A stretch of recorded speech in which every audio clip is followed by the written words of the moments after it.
Hello, YouTube. I'm Vince White. I'm an employment attorney.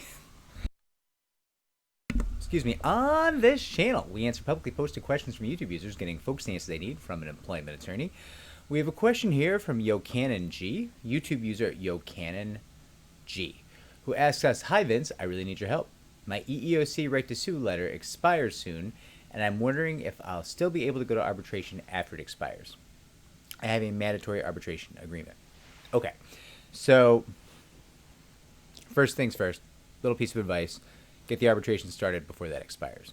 If you're pursuing workplace sexual harassment or workplace discrimination, you want to get that started before the right to sue letter expires. Just my general advice, check with local counsel, but under the federal laws, that's what I'd recommend.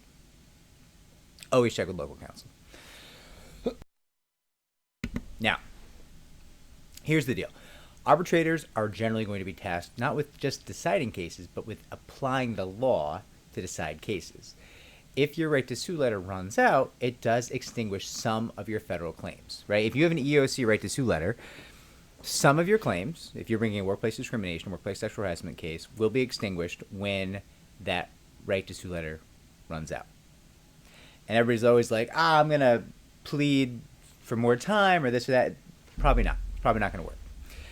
So, realistically, whatever federal claims you pled in your EEOC, when that right to sue letter runs out, they are, poof, they're gone. Not 100% of the time, but 99.9.999, sorry, not 2 points, 99.9999999% of the time, the claims are gone. Now, that being said, there may be other federal claims and state and local claims that you can still proceed on in arbitration. So you might not be sunk. Realistically, you're probably not sunk. However, have you been harmed? Has your tactical position in this litigation, in this arbitration, been worsened by you letting that right to sue expire? Probably. Overwhelmingly, it is likely that your position has been made worse by letting that right to sue expire. So, first and foremost, I would get that thing filed in a timely manner if you can. And if you don't have an attorney, do it on your own, then hire an attorney later. But hire an attorney first if you can. Now, excuse me, I apologize for the coughing. Can an arbitrator choose to hear an expired right to, the claims subject to an expired right to sue letter? Maybe. Maybe an arbitrator could. They do have broad discretion. However, that's going to really open up that arbitrator's decision for an appeal. So, I would say to you, I would not count on an arbitrator making that decision. I think that would be a foolhardy decision for the arbitrator to make.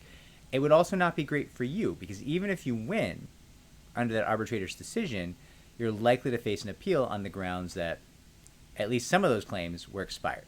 They had been brought outside the statute of limitations, and so were completely devoid of meaning and value and just could not go forward.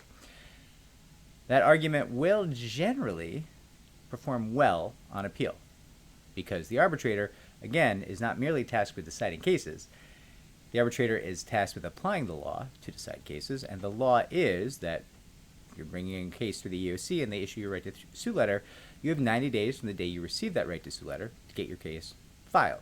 Otherwise, those claims die on the vine. That is a wild law. That is an aggressive law. That is a law meant to harm plaintiffs. That was passed by the U.S. Congress. No question. We are all on the same page there. Nevertheless, it is the law of the land. We can try to change the law, but we cannot wish the law merely be different, right? And so that arbitrator, even if they choose not to apply the law correctly, will only be giving you a headache for tomorrow. So get your case filed in a timely fashion. Yocanon G, I hope this helps. If it does, like, subscribe, comment down below, share the channel so it may grow. I wish you great success. I wish you a timely filing, and I will be rooting for you in your arbitration. Take care.